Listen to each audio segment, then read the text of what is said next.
Hello, I am your host, Kathy Chester, and welcome to the Move It or Lose It podcast, a podcast about all things that move the mind, body, and soul. The Move It or Lose It podcast is for information, awareness, and inspirational purposes only. I am not a doctor, and I don't even play one on TV, so please consult your doctor before making any medical decisions. The views expressed by advertisers, guests, or contributors are their opinions and not necessarily the views of the Move It or Lose It podcast. Hello, welcome to another edition of Move It or Lose It. Today is a special one. So I'm doing one with my daughter today and my new granddaughter, Liliana. So she's going to pop in and out and almost fell. So hello, Liliana. Are you ready to do your first podcast with Gigi and Mama? So today, did you know what our topic's going to be, Liliana? No, she doesn't know. So it's a surprise to her as well. So today I've got my daughter, Kaitlyn, and hi, Kaitlyn. Hello. We're talking about MS. And I wanted Kaitlyn on with me because really, let's face it, the boys are not good about talking about anything. I would agree. Agree. So we decided it would just be the girls today. So we're going to kind of go back in the time of the 90s, early 2000s, and what it was like for mom to have MS back I was then. thinking the 90s. The 90s. I mean, I was late born, 90s. but I didn't remember. No, you didn't remember much then. But talk to our listeners. What do you remember the first memory you have about me being diagnosed? The first memory, Yeah. I think, I mean, I was in middle school, I feel like. That's when you remember, really? I mean, elementary school, I was Yeah. I mean, I think through a point in your life, those middle school and elementary school years kind of fade into one anyway. So I don't really Right. know to be exact, but But that makes sense. I Like remember not elementary. knowing what the heck it was. Right. That which makes sense. So even if you would have like explaining it to people, I felt Right. stupid because yeah, me too. I didn't know. I Because didn't know, back then my we mom didn't had know. something like cancer, but it's not cancer, but it's Right. worse than cancer. But I didn't know. Yeah, it was hard then because like we talked about a little bit ago. Did you just sit up? We waited on a snail mail of, we couldn't wait to get the next edition of the MS Society newsletter, but still we didn't have a lot to go by. I didn't know what to tell you. I didn't want to tell you that I was going to get worse because I honestly didn't know.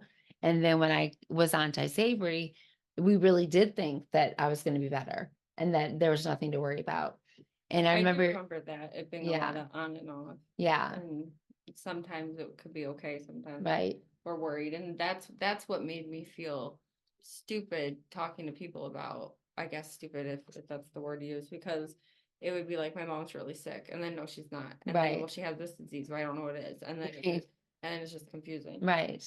And not a lot to go by. And then one of the things I think that a lot of people can understand, and especially as a kid, which I think is so helpful and why I wanted you to do this, is I think about all the kids that have parents that have MS and they're confused like you were. But talk a little bit about what you felt when kids or parents at school would come up to you, hey, boo boo, would come up to you and say, oh, you don't have to worry, but I have an aunt or uncle. They died from this horrible disease, but your mom's great. She won't die. I don't know if that I can't see it. My awful memory with my childhood doesn't help either, but I don't know if that happened more so with the boys or me, but I definitely remember feeling stupid because I didn't know how to explain it.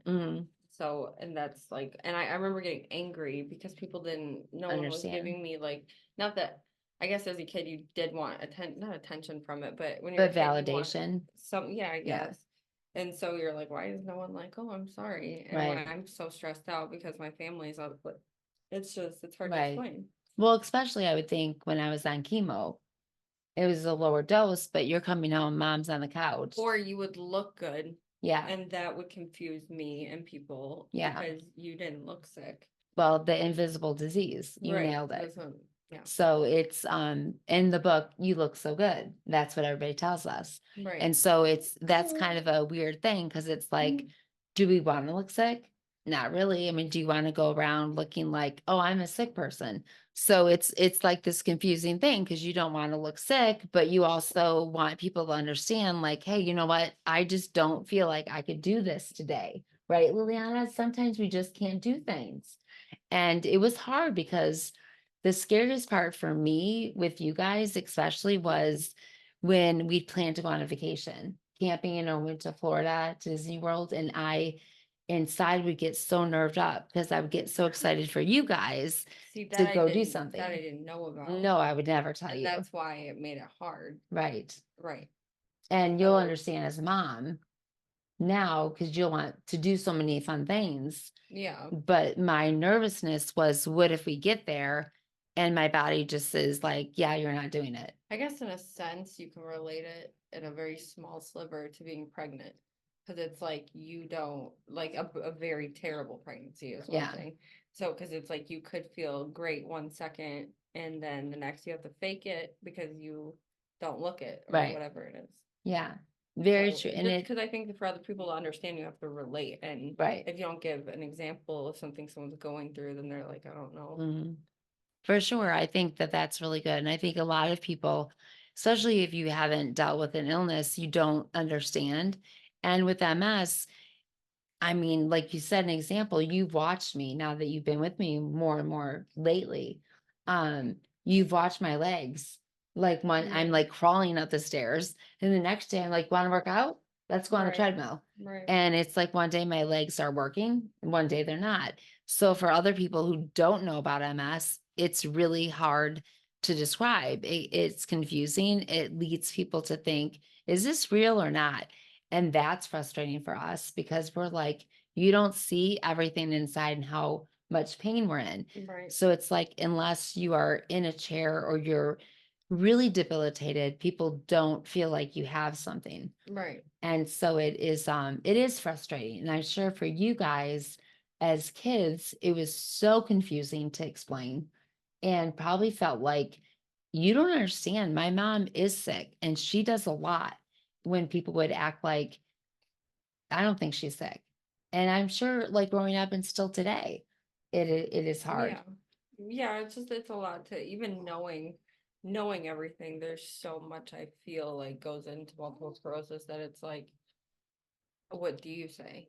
Yeah. Because everyone's so different, but I would say now, one of the things I just say to, like, when I see people's like eyes kind of just like glaze over and they don't get it, is it's a disease that affects my complete, um all of my body. It takes over, right, Liliana? Right? All of my entire body. So it can touch anything. I've lost the word. So cognitively, it takes over cognitively when it wants, but it can affect my body at any point in time. It can do what it wants. And you know this forever. My biggest defense for this is exercise. yeah. And that was something that I felt, even though you knew that Aunt Christine had it, but living in Canada at that time, it took her a year to get just an MRI. Yeah. By the time she realized what she had, she was literally, Well, she wasn't unfortunately, healthy, and no, on top of that, she wasn't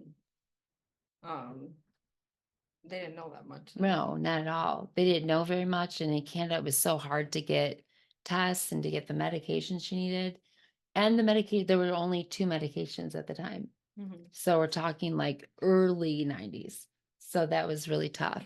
So but I just really wanted to do this with you and talk about some of the things as a family and going camping and remember, like, trying to get me out of the sun and all of the, like, the umbrellas and stuff, and like have me run in the water when I got overheated because we weren't always sure Yeah. what to do, but it was like, hey, we can't get overheated. So I'd have to Yeah. jump in the water and Yeah. do stuff. And then it was always But again, kind of, there's a lot, like I said, that I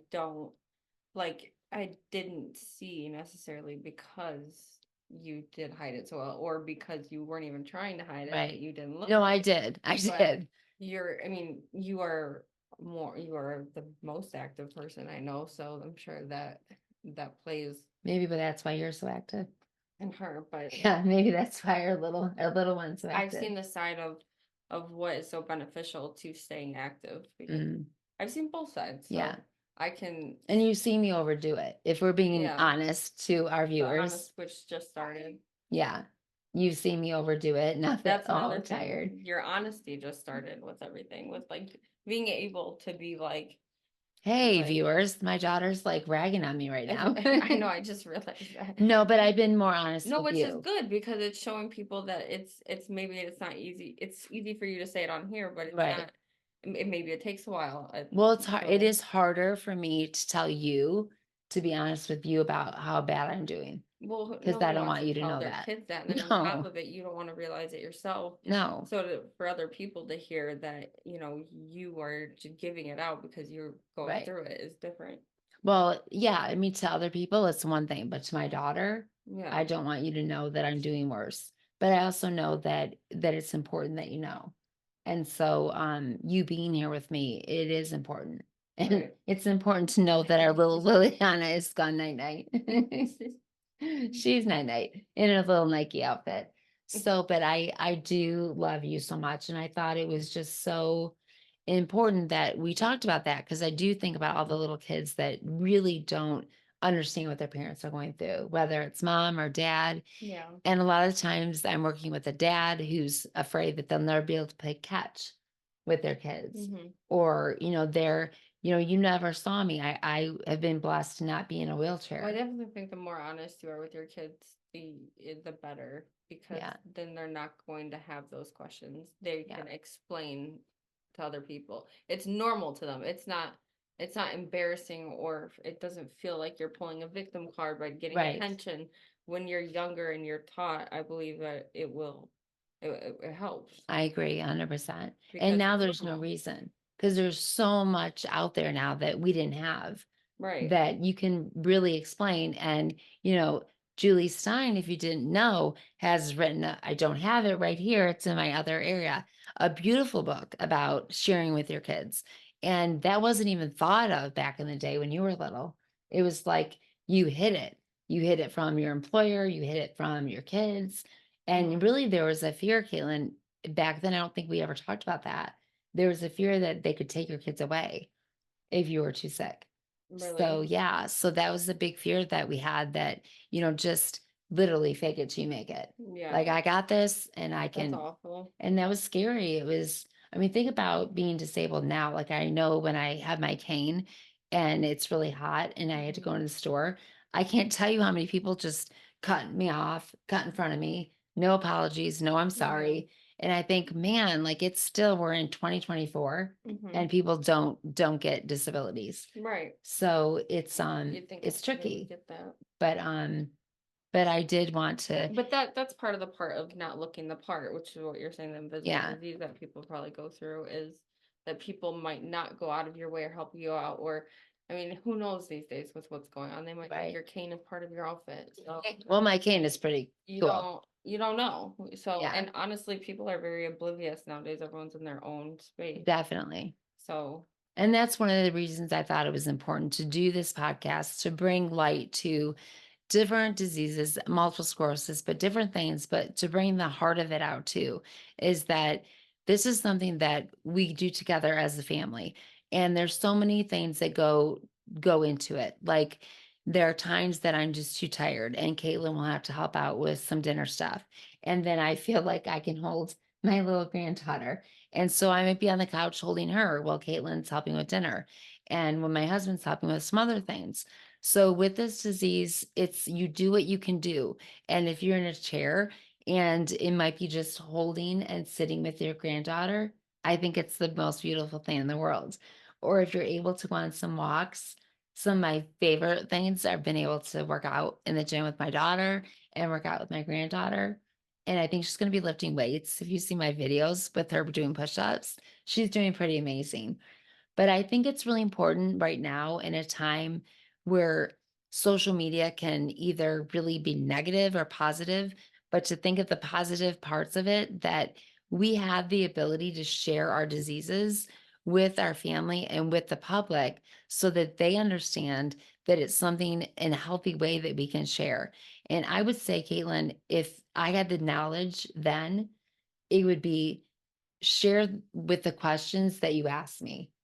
I wouldn't overshare, yeah. kind of like I think about the talk, like the sex ed talk, don't Yeah, no, I get overshare. what you're saying. Yeah, Because that's every kid's favorite thing to talk Yeah. about with their parents. yeah. But I would say definitely don't overshare. Just go with the questions they ask. No. And when they have more, they'll ask. But if they feel that they can trust what you're saying, then they'll ask you more. I remember the first time that things changed for the worse with my MS. I remember my oldest saying, "You lied, you lied." And do you remember Dr. Rossman when you guys had to get your it was the beginning of us knowing that we could get flu shots, and he gave you guys all flu shots? You were Yes, really I do. okay. And I remember both saying, "I never knew this was gonna happen," or "I would never have done this." And it was just a way to keep you guys safe, But yeah. but it also, well, me safe too. Yeah. I And do remember that. he was really good about sitting you guys down Yeah. and trying to talk to you guys and explain what would happen. And obviously, I miss him very much. Yeah. He was a wonderful neurologist. I remember that being like a warm night. I think it was just because I got the juice and Yeah, graham crackers. whatever it was. But He tried to make it, he's like, I don't want the kids to go anywhere else to get it. So back then, he was just a wonderful neurologist, and he made sure all my kids got the flu shot, but there. And so he could explain it, and the nurses could do it, and it wasn't in some scary place, but the kids were still really mad either way. So we just really wanted to do this prompt too, just to kind of show you as a family that we do go through this together. And sometimes it's really crazy. Sometimes my legs are nuts and I'm spazzing out. Sometimes I'm okay and we're just loving each other and watching a movie. And it's just like it says, no one fights it alone. And I hope that this brings some hope and some joy to others. And Liliana is now completely asleep, so I'm gonna go and snuggle with my daughter and my granddaughter. So I can't wait to see you guys back again, and have a wonderful week, and see you back at Move It or Lose It. And don't forget to hit like and subscribe. And don't forget to also vote for us and let us know how much, and feedback, what you want to hear on Move It or Lose It. Talk to you guys soon. Well, thank you so much for joining us today on Move It or Lose It podcast, where you can again find us every Tuesday, and also wherever you like your podcast, whether it's Apple, Spotify, Stitcher. Join us on that, and we can't wait to see you again. We're going to have a lot of exciting guests and working together. And as always, you'll hear us say at the end of every podcast, we are stronger together. So let's do it. Let's become stronger together. Have a great day.